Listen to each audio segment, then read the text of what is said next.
Sejam bem-vindos, bem-vindas. Estamos começando agora o Educadoc, dessa vez recebendo os professores Matheus Barros e Hugo Cavalcante. Hugo, que é meu parceiro de trabalho e também xará de nome.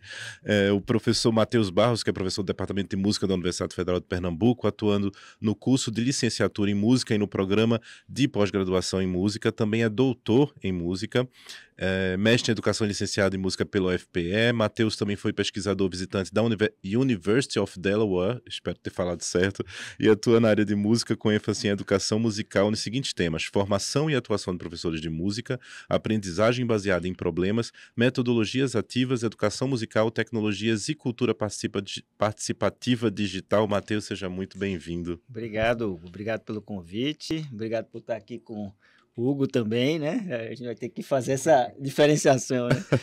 E agradecer aí, parabenizar, né, pela iniciativa de vocês, agradecer aí pelo convite e a oportunidade de participar. A Angélica também, né, que fez essa intermediação, indicação, enfim, para mim é um privilégio poder estar com vocês. O privilégio é todo nosso. E Hugo Cavalcante, que é mestre em Ciência da Informação pelo UFPE, pós-graduado em Docência para Educação Profissional e Tecnológica, possui graduação em Biblioteconomia, atualmente cursando graduação em Direito, técnico em violino, é professor da Educação Profissional à Distância da Escola Técnica Estadual Professor Antônio Carlos Gomes da Costa, a nossa ETEPAC, e tem experiência nas áreas da Educação e Ciência da Informação com estudos nos temas de música, produção estética do conhecimento e tecnologias educacionais. Hugo, seja muito bem-vindo. Obrigado, meu amigo, professor Hugo da casa.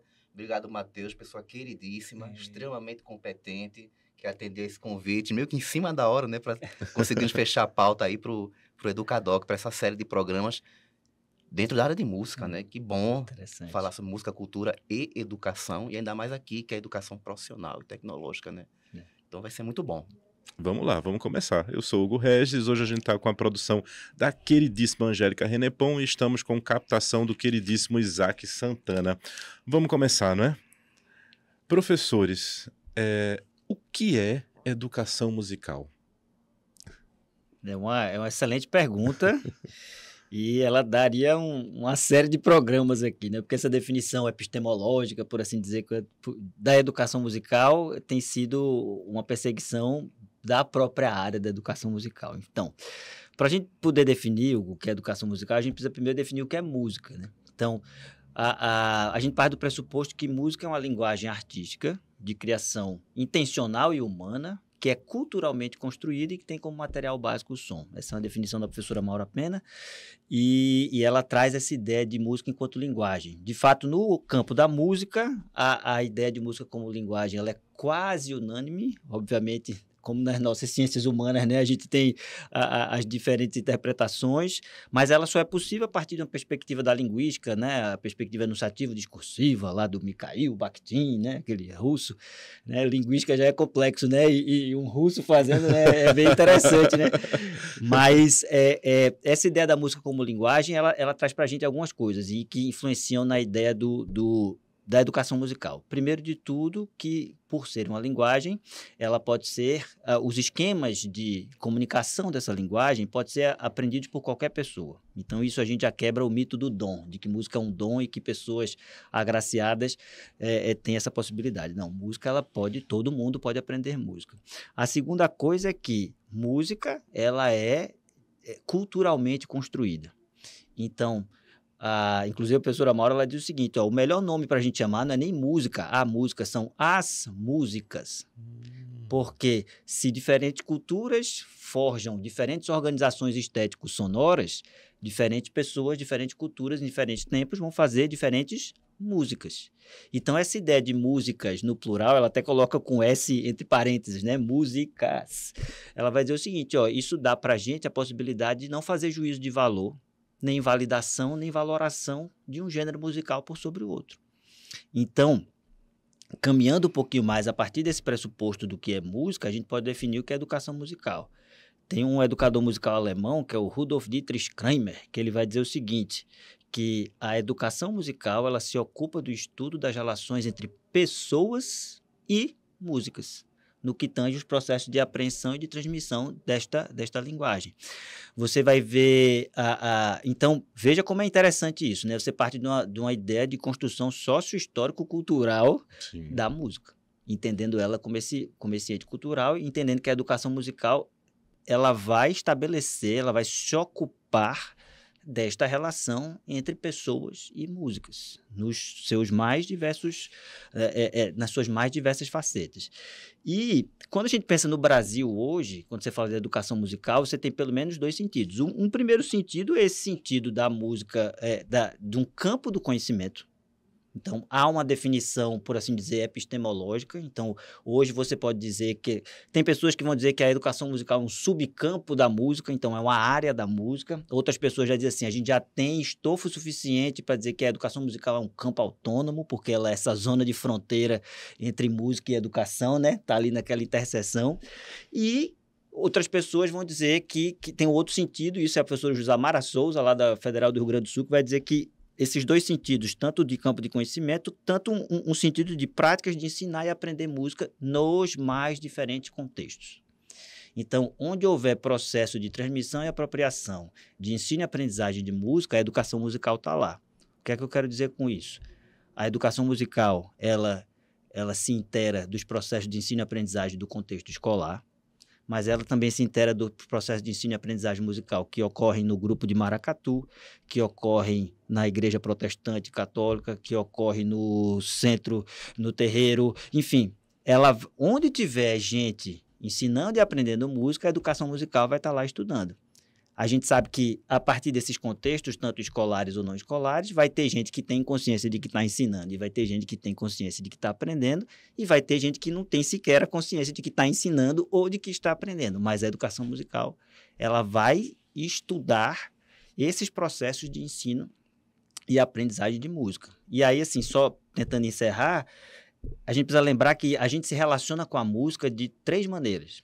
A gente escuta música, a gente aprecia música, a gente cria música e a gente toca música. Então, é o que a gente chama do tripé de criação, apreciação e performance. Então, os processos de educação musical, nos mais diferentes contextos, eles vão se preocupar nessas 3 linhas aí. Como é que se cria música nesse espaço? Como é que se ensina esse processo de criação?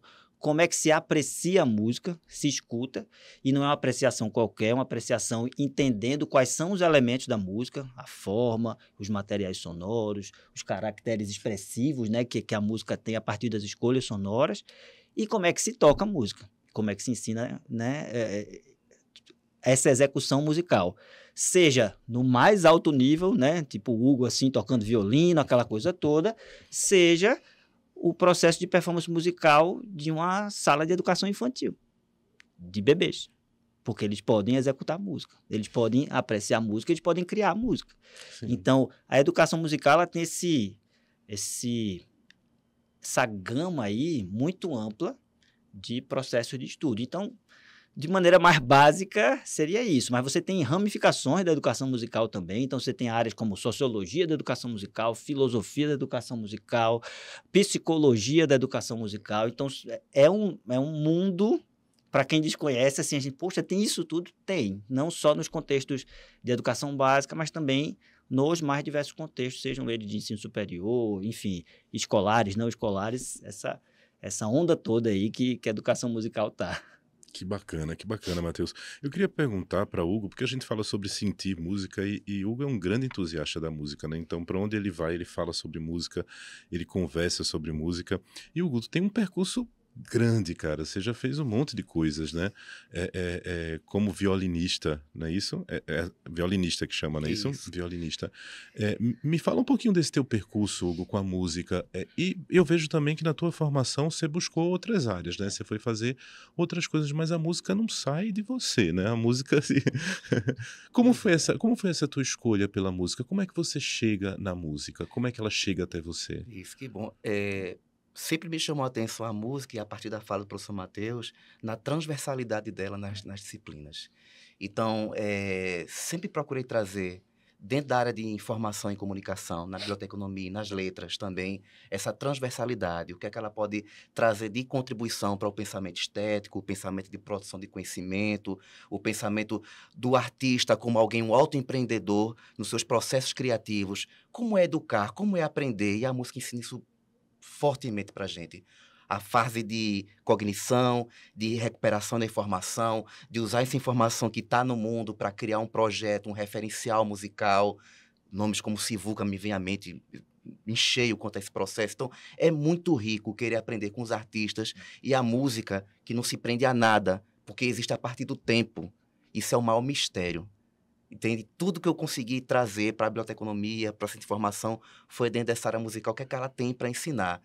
E Matheus trouxe uma fala maravilhosa sobre a educação musical, todo esse retrospecto.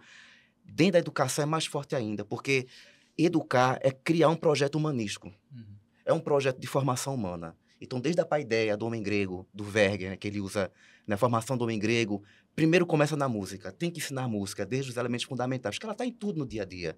Na literatura, quando você lê, a fala, a palavra é o som, é o gesto, o movimento do quitab das árvores, dos automóveis, é rítmico. Então, música está em todo canto, é a célula da humanidade, se existe a partir da música e para a música.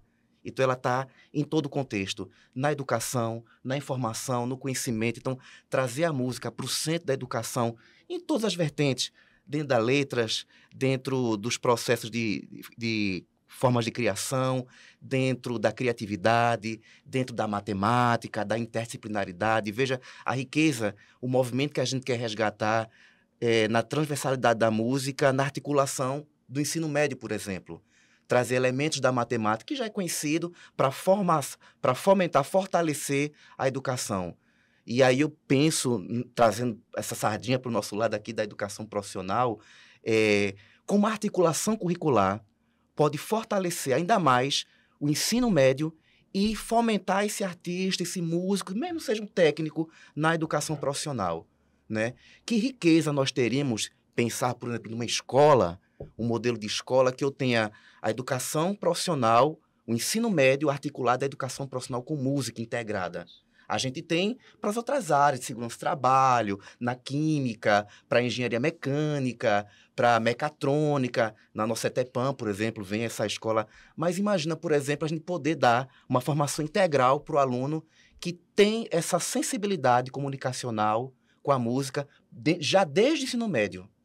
E trazer, a gente teria talvez aí um reforço tão grande na formação técnica, né? Na formação desse sujeito que está em processo, em autoformação, fortalecer os seus processos constitutivos de informação com a criatividade, tudo isso pela música. Né? Então, é uma ferramenta valiosíssima para a educação, não só básica, mas que exemplos a gente pode trazer da educação básica para a profissional com o fomento de música. É riquíssimo, não tenha dúvida que só tem a ganhar. A gente tem um campo muito rico. Certamente, certamente. Agora eu queria perguntar a vocês, amigos, aproveitando, né, o contexto, a gente tem uma discussão, por exemplo, na sociologia, de música erudita e música popular. O que é música erudita, o que é música popular. Eu acho que talvez a gente consiga meio que separar as coisas quando a gente está falando de Europa, por exemplo. Mas quando a gente vem para o Brasil, o erudito e o popular, eles se misturam, né? Principalmente num estado como Pernambuco, você tem o frevo, que é uma coisa efervescente, né? Você tem o maracatu.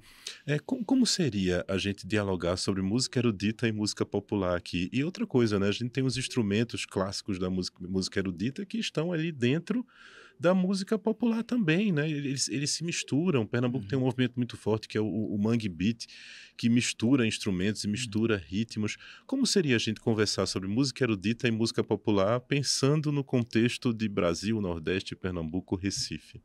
Essa é uma pergunta interessantíssima, Hugo. Primeiro porque, assim, eu acho que a gente precisa pensar que essa classificação erudito e popular, como você bem sabe, ela depende muito do marco temporal, né? Porque, por exemplo, se você pega...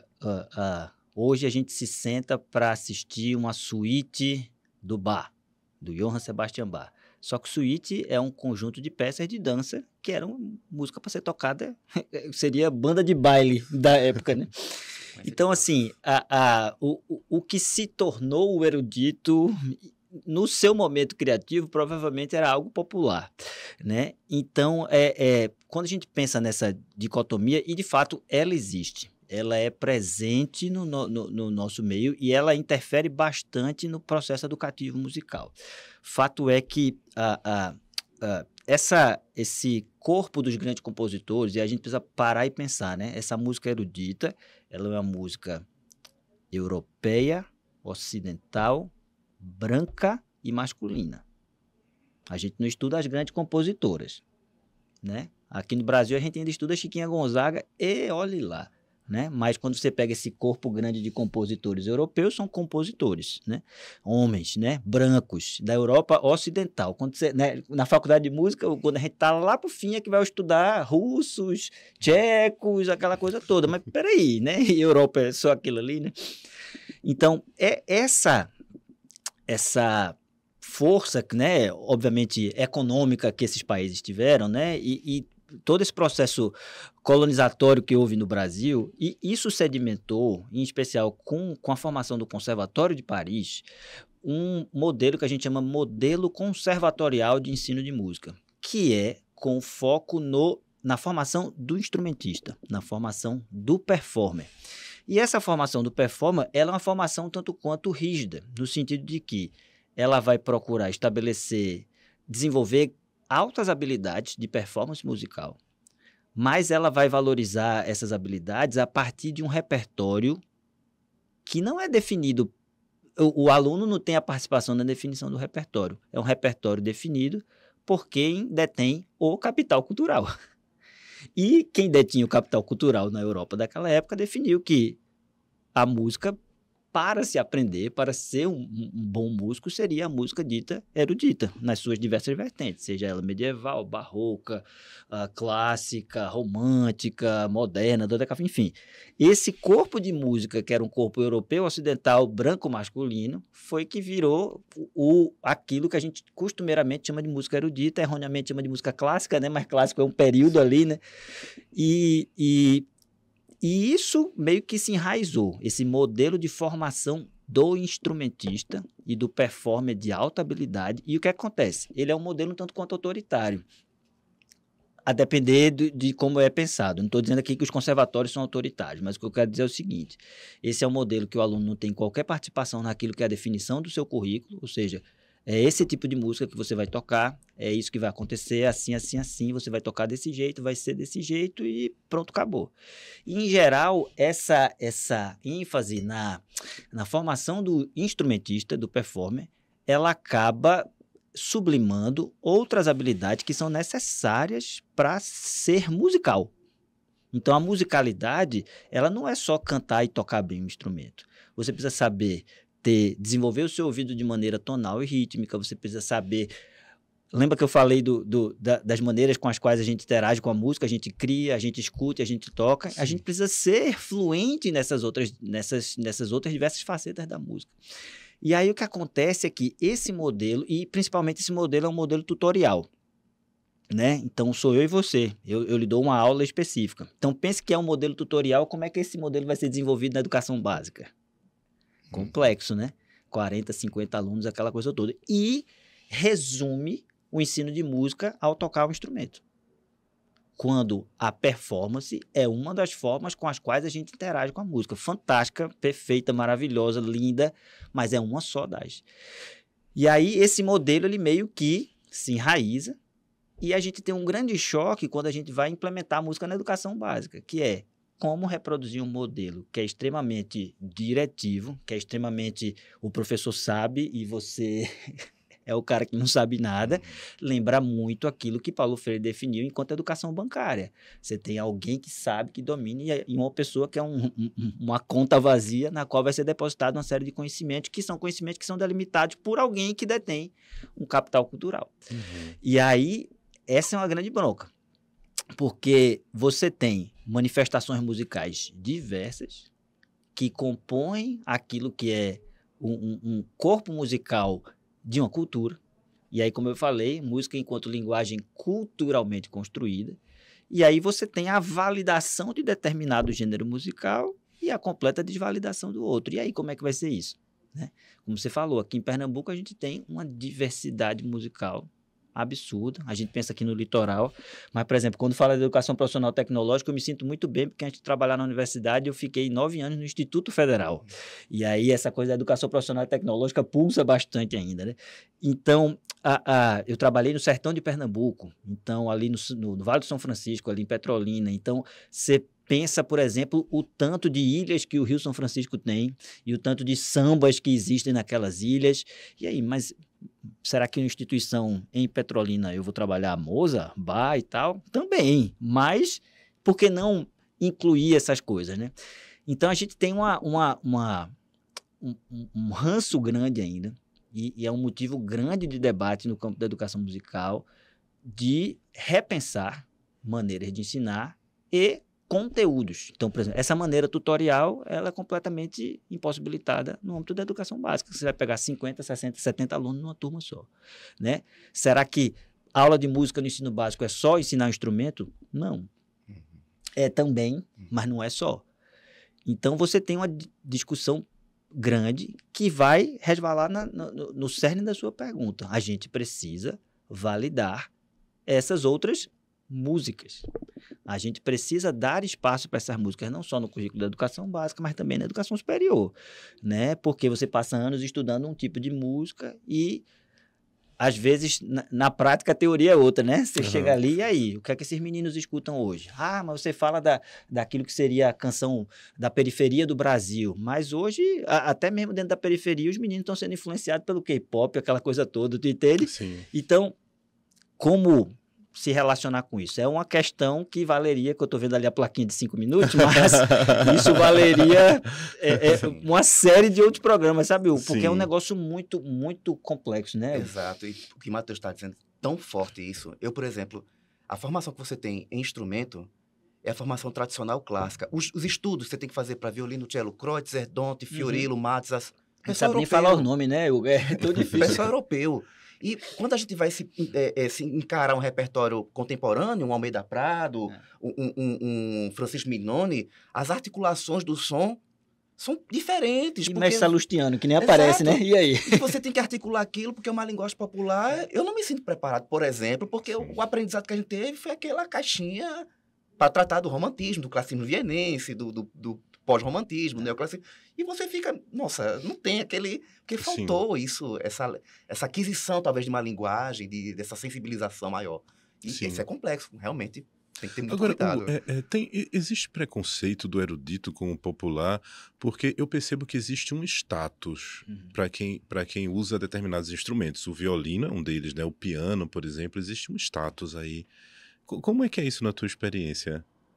Assim, todos eles, engraçado que a raiz de todos eles sempre veio talvez do popular. Que o violino, berço europeu, italiano, mas já se discute a ancestralidade dele, talvez até da rabeca.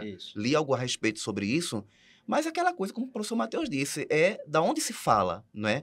Da onde se incorporou o desenvolvimento do instrumento e as camadas sociais para onde ele foi direcionado. Na aristocracia, nos grandes salões, depois para... Mecenato, né? Exato, que o músico tinha que ser bancado, geralmente pela igreja, essencialmente, no início, depois buscou a sua individualidade, a sua própria formação, ser bancado, ter sua independência, mas da onde veio, né? Mas sempre tem a ancestralidade que fala muito das origens populares, não é isso, professor? E eu acho muito legal porque esse preconceito, ele é de mão dupla. Isso. A gente tem uma série de músicos populares que tem um ranço com aquilo que é a música erudita. E vice-versa, né? Então, por exemplo, meu filho não vai ser músico de bar. Mas peraí, prefere que seja músico de bar, né? Com CH, né? E aí, como é que vai ser isso? Mas, poxa, o bar é um espaço de atuação desse músico popular muito grande, né? Então, há um ranço. Mas não quero tocar essa música erudita, é muito quadradinha. E como é que é? Mas peraí, mas existe um processo sistemático de notação musical que é muito interessante, até para a música pop hoje. Você pensa, por exemplo, esses grandes estúdios, sei lá, vou gravar para Lady Gaga. Você acha que ela vai chegar assim, Hugo, essa música é assim, pato? Não. O produtor dela chega com a partitura escrita, você vai tocar e pronto, acabou. Porque estúdio é hora, né? É tempo. E aí o cara vai lá pro Capitol Records, lá em Los Angeles, vai gastar milhares de dólares uma hora e ele vai querer. Não. Então, pra você ser um bom músico popular da cena pop, você tem que dominar os elementos de linguagem musical tradicional, assim como você precisaria dominar outros elementos de linguagem também mais populares. Mas tem um eu poderia dizer um preconceito mesmo dos dois lados, né? Pô, é tudo muito quadradinho, né? Eu não quero tocar, não vou tocar para coros nunca, porque é tudo muito quadrado e tal. Mas esse violão, isso aí é instrumento de boêmio, né? Aquela coisa toda. Mas tem mesmo. Que bacana. Pessoal, vamos dar uma pausa para um intervalo e a gente volta daqui a pouco conversando mais sobre cultura, música e educação. Pode ser? Muito bom. Então voltamos logo.